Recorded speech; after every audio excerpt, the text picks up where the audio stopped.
Hello students, आज हम अपने सबसे इम्पॉर्टेंट टॉपिक पढ़ेंगे लीनियर अलजेब्रा में। वो है हमारा types of equations. Types of equation. Equation कितने टाइप की होती हैं? इक्वेशन दो टाइप की होती है। एक होता है होमोजेनियस इक्वेशन,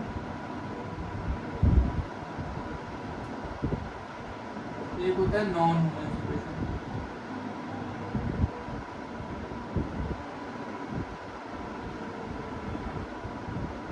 तो होमोजेनियस इक्वेशन और नॉन होमोजेनियस इक्वेशन में क्या डिफरेंस है?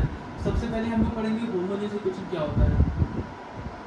होमोजेनियस इक्वेशन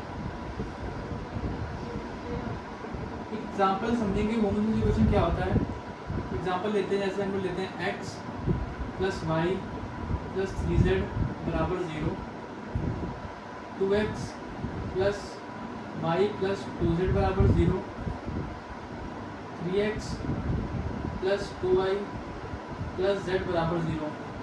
ऐसी इक्वेशंस जिनके इक्वल टू में हम लोग 0 लिखते हैं उन्हें बोलते हैं होमोजेनियस इक्वेशन। यहाँ पे कोई भी टर्म नहीं आएगा, हमेशा 0 रहेगा, वो होती है होमोजेनियस इक्वेशन।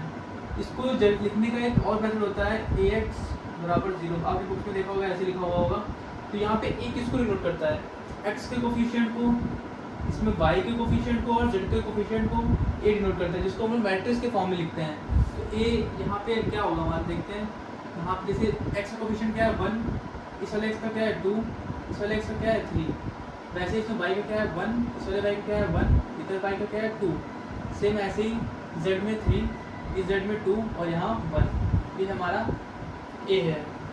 सेम x हमारा क्या है, x हमारे यहाँ पे सारे वेरिएबल हैं। कितने वेरिएबल है? 3, 1 2 3, x y z। कितने वेरिएबल है? 3, x y और z। और ये नल 0 0 0। तो यहाँ पे क्या आएगा, अगर हम इसको इसमें पुट करें तो ये हमारा कैसा बन जाएगा? बन जाएगा 1 2 3, 1 1 2 3 2 1। ये हमारा x, ये y और ये z, ये 0 0 0। आप अगर इसे मल्टीप्लाई करेंगे फिर से 1 को x से, 1 को इस वाले y से, 3 को z से, और देखेंगे यहाँ पे तीनों इक्वेशन आपको यहाँ से वापस मिल जाएंगी। तो इस फॉर्म में लिखने को इक्वेशन क्या बोलते हैं हम लोग? होमोजीनस। और इसको इस टाइप डिनोट करते हैं अगर ऐसी इक्वेशन दी गई है तो। अब हम सेकंड टाइप पढ़ेंगे, non homogeneous.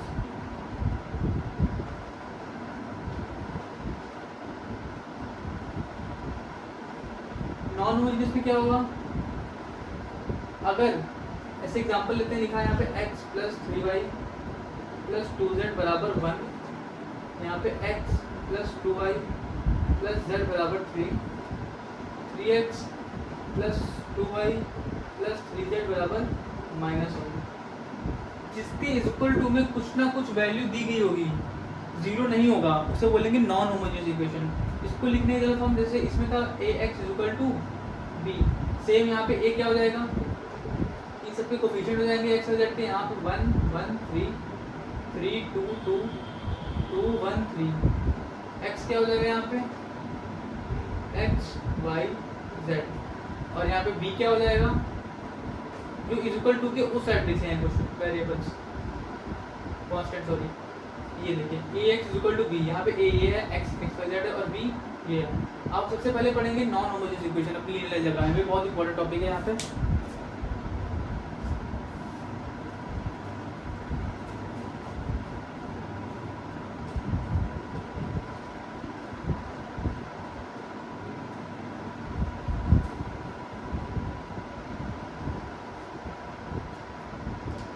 Non homogeneous equation.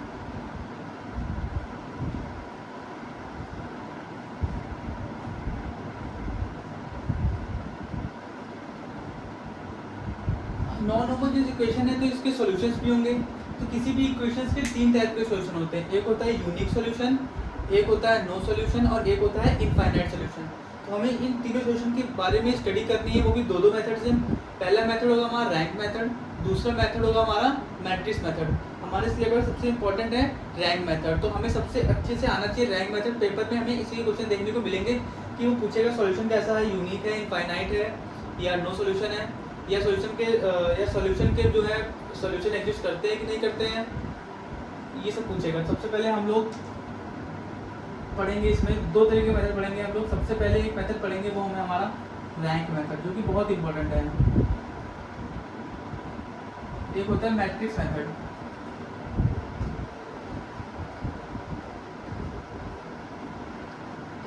आपने रैंक निकालना सिखाया था, मैंने पिछली वीडियो में आपको रैंक निकालना सिखाया था। रैंक कैसे निकालते हैं 3 मैट्रिक्स की, अगर उससे ज़्यादा ऑर्डर की मैट्रिक्स दी गई है तो रोचलान फॉर्म पढ़ाई थी। रोचलान फॉर्म से मैट्रिक्स का हम लोग रैंक निकाल सकते हैं। अगर हम मान लेते हैं, एक चीज़ हमें और यहाँ पे देख लेते हैं पहले कि ए आर्गुमेंट बी, इसका मतलब क्या होता है? इसे बोलते हैं आर्गुमेंट। इसका मतलब क्या है? आर्गुमेंट का मतलब क्या है? ये बहुत इंपॉर्टेंट है यहाँ पे। जैसे हमारे पास कोई ए मैट्रिक्स दी गई है 2 2 1 1 2 3 1 3 2, और हमारे पास बी मैट्रिक्स दी गई है 1 1 2, तो हमें अब लिखना है ए आर्गुमेंट बी क्या होगा। तो हमें कुछ नहीं करना है, यहाँ पे सिंपल सा है। सबसे पहले हमें ए मैट्रिक्स लिख देनी है 2 1 1 2 2 3 1 3 2, आर्गुमेंट का साइन लगा देंगे यहाँ पे और लिख देंगे 1 1 2। अब हमारी मैट्रिक्स कितनी की बन गई? 4 क्रॉस 4 की बन गई। अब हम जो भी ऑपरेशन इस पर करेंगे, चाहे रो ऑपरेशन करें चाहे कॉलम ऑपरेशन करें, वो पूरी मैट्रिक्स में अप्लाई होगा। ठीक है, ये होता है आर्गुमेंट, इसे बोलते हैं आर्गुमेंट। अब हम रैंक मेथड समझेंगे। सबसे पहले अगर रैंक ऑफ ए, अगर हमें कोई मैट्रिक्स है, हमारे पास कोई भी नॉन होमोजेनियस इक्वेशन दी गई होगी, तो उसमें से हम लोग ए फाइंड कर लेंगे क्या होगा। तो उस मैट्रिक्स की रैंक, अगर rank of A argument B भी रहेगा वहाँ पे, तो हम लोग इस तरह इसकी रैंक भी निकालेंगे। 4/4 की कितनी रैंक आ रही है?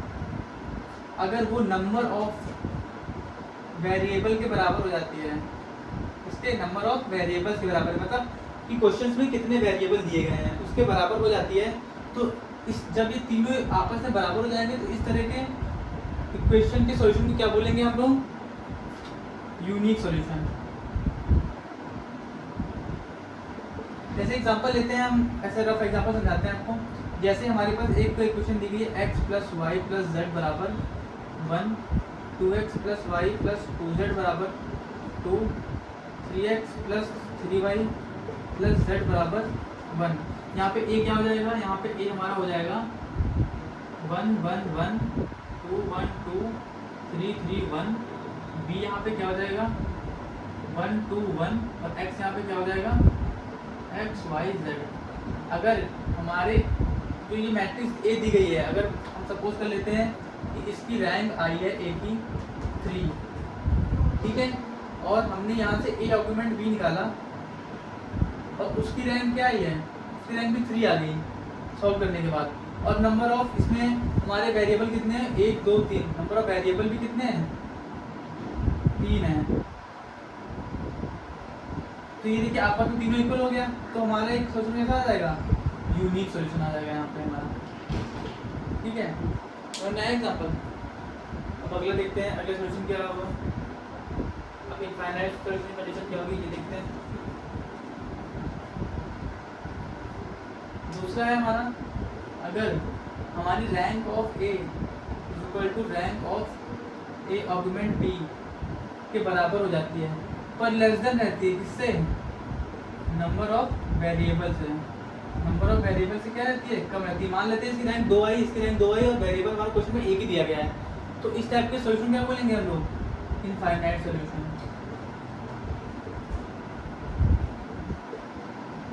ठीक है, अब तीसरा हम लोग देखते हैं, अगर rank of A equal to है ही नहीं किसके? Rank of A argument B के, इस टाइप के सॉल्यूशन को क्या बोलेंगे? No solution. समझना है, ये चीज़ बहुत इंपॉर्टेंट है, ये हमारे बहुत काम आने वाली है। अब मैट्रिक्स मेथड में क्या होगा ये समझेंगे। मैट्रिक्स मेथड में क्या पूछेगा?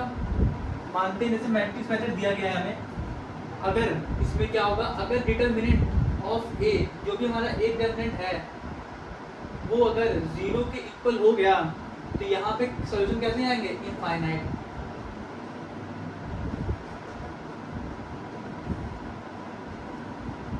अगर डिटरमिनेंट ऑफ ए हमारा 0 के इक्वल नहीं है, तो यहाँ पे आएगा नो सॉल्यूशन। ये बात समझना बहुत इंपॉर्टेंट है। ये दोनों चीज़ें बहुत इंपॉर्टेंट है आपस में। और एक चीज़ और बता देते हैं सबसे अच्छी कि अगर सोल्यूशन एग्जिस्ट कर रहा है, अगर हमारे पास नॉन होमोजेनियस इक्वेशन दी गई है, हम सबसे पहले सब कुछ चेक कर लेंगे, जैसा दिया गया है वैसा फाइंड कर लेंगे और चेक कर लेंगे सोल्यूशन कैसे दिए गए हैं। और मैट्रिक्स मेथड में किस तरह सॉल्व करेंगे हम लोग। यहाँ पे अगर हमारा जो है डिटरमिनेंट 0 के बराबर हो जाएगा तो यहाँ पे इनफाइनाइट सोल्यूशन हो जाएगा। अगर डिटरमिनेंट हमारा 0 के बराबर नहीं होगा तो हमारे यहाँ पे नो सोल्यूशन हो जाएगा। ये बहुत ईजी है, एग्जाम्पल लेके आपको बता दिया। अब आगे देखते हैं। एग्जाम्पल करते हैं यहाँ पे।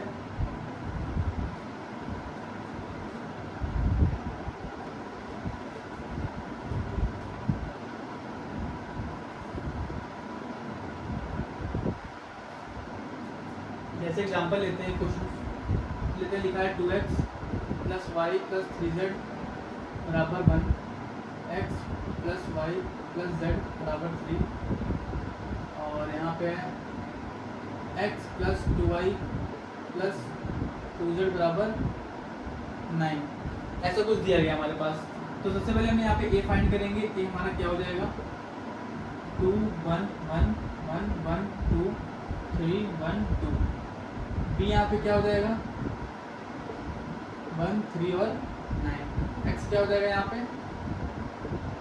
x y और z हो जाएगा। सबसे पहले हम रैंक निकालेंगे, रैंक ऑफ a तो क्या होगी। तो हम रो एचेलॉन फॉर्म में भी कन्वर्ट कर सकते हैं, नहीं तो हम इसका निकालते हैं डिटरमिनेंट क्या होगा। अगर डिटरमिनेंट इसका हमारा 0 के बराबर हो गया तो कोई रैंक नहीं आएगी। अगर इसका डिटरमिनेंट 0 के बराबर नहीं हुआ तो जो इसका ऑर्डर है वही इसकी रैंक आ जाएगी। हमने पढ़ा था पहले। तो रैंक निकालते हैं इसकी, क्या आएगा इसका डिटरमिनेंट निकाल चेक कर लेते हैं। 2 लेकर आया 2 - 2 - 1 लेकर आया 2 - 1 + 3 2 - 1। यहाँ पे आया 0, यहाँ आया -1, यहाँ आया +3, यह हमारा 2।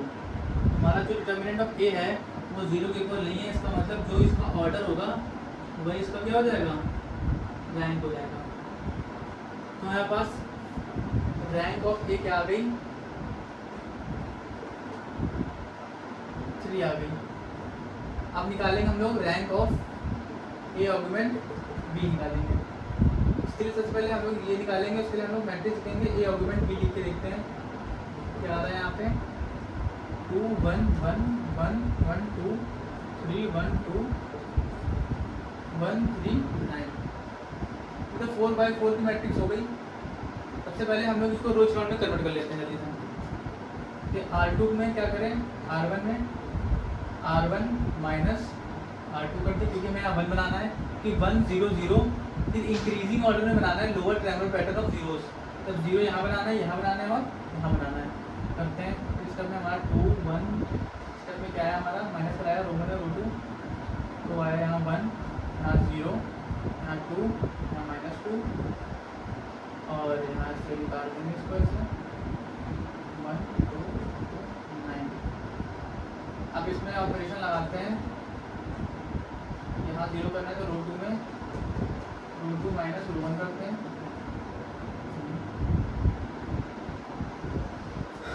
1 0 2 -2 रो2 में यहाँ 0 1 1 5 1 2 2 9।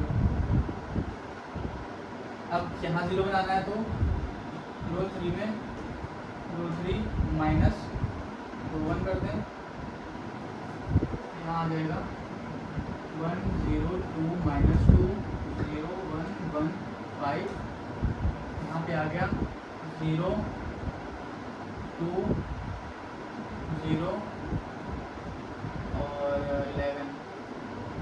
अब हमें 0 बनाना है इस पोजीशन पे, तो यहाँ पे कौन सा लगा दें ऑपरेशन रो3 में रो3 माइनस 2 रो2 लगा दें। ठीक है, इसको यहीं पे कर लेते हैं। यहाँ पे आ जाएगा फाइनल मैट्रिक्स 1 0 2 -2 0 1 1 5। यहाँ पे 0 और यहाँ पे आ जाएगा 2 - 2 टाइम कर दो 0, यहाँ आ जाएगा 0 - 11 -10 1, ये हमारा आ गया। ये देखिए हमारा ये कन्वर्ट हो गया रो एचेलॉन फॉर्म में। हमारे पास रैंक ऑफ ए पहले से 3 थी, तो rank of A occupant B कितनी है? यहाँ से number of non zeros check करेंगे, नॉन जीरोज 1 2 3, तो rank of A occupant B कितनी हो गई? 3। और यहाँ पे नंबर ऑफ वेरिएबल्स कितने हैं? 1 2 3 वेरिएबल्स हैं, तो रैंक ऑफ ए बराबर 3, rank of A occupant B बराबर 3, और नंबर ऑफ वेरिएबल कितने हैं? 3 है। हमारे पास तीनों चीज़ें इक्वल हैं, इसका मतलब कैसे सोल्यूशन आएगा? इसका यूनिक सोल्यूशन आएगा। बस समझ में आई? बहुत ईजी करना है, इसको प्रैक्टिस करेंगे तो हो जाएगा। समझ आए पूरी बात कैसे करनी, सोल्यूशन कैसे यूनिक आया, कंडीशन क्या थी वो याद करनी पड़ेगी, तो हमें एकदम क्लियरली समझ में आ जाएगा इस तरह कि हम लोग क्या क्या कर रहे हैं। अब हम एक छोटी सी चीज़ और देखते हैं, फिर अपना वीडियो एंड करते हैं। ये भी देख लेते हैं यहाँ पे कंसिस्टेंट और इनकंसिस्टेंट क्या होता है। कंसिस्टेंट सोल्यूशन मतलब होता है अगर सोल्यूशन यूनिक है और इनफाइनाइट है तो वो हो जाएगा हमारा कंसिस्टेंट सोल्यूशन। अगर सोल्यूशन इनकंसिस्टेंट है तो कैसा हो जाएगा यहाँ पे? No solution. अगर इनकंसिस्टेंट सोल्यूशन के बारे में बात कर रहे हैं, इसका मतलब वो किसके बारे में बात कर रहे हैं? नो सोल्यूशन के बारे में बात कर रहे हैं। बात समझ में आई? अब अगले लेक्चर में हम लोग पढ़ेंगे लीनियरली डिपेंडेंट क्या होता है, लीनियरली इंडिपेंडेंट वेक्टर्स क्या होते हैं, एग्जांपल समझेंगे, और फ्री वेक्टर के बारे में समझेंगे, और पाइवट वेक्टर के बारे में समझेंगे, जो कि बहुत इंपॉर्टेंट है। और ऐसे ही एलिमिनेशन और सब कुछ पढ़ेंगे हम लोग। तो आज के लिए इतना ही बस। ओके।